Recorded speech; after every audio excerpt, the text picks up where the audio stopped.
ప్రపంచం మొత్తం అమెరికా వైపు చూస్తుంటే అమెరికా మాత్రం ఇప్పుడు భారత్ వైపు ఆశగా చూస్తోంది.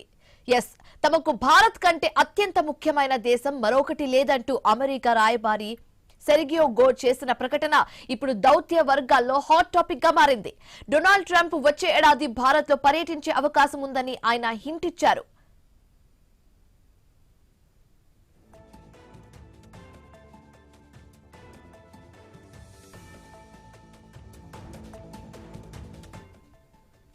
మోదీ ట్రంప్ల స్నేహం కేవలం దౌత్యపరమైనది కాదని, అది నిజమైన స్నేహమని సెర్గియో గోర్ కొనియాడారు.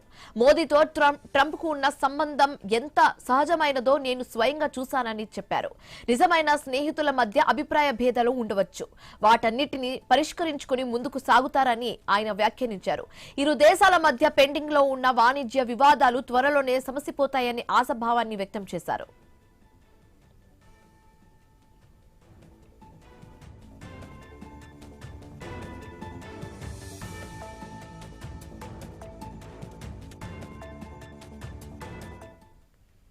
అమెరికా నేతృత్వంలోని ప్రతిష్టాత్మక పాక్ సిలికా కూటమిలో చేరాల్సిందిగా భారత్ ను ఆహ్వానించినట్లుగా సెర్గియో గోర్ ప్రకటించారు. ఇది సెమీకండక్టర్స్, ఆర్టిఫిషియల్ ఇంటెలిజెన్స్, క్లిష్టమైన ఖనిజాలు, సప్లై చైన్స్ భద్రత కోసం ఏర్పాటు చేసిన వ్యూహాత్మక కూటమి అని చెప్పారు.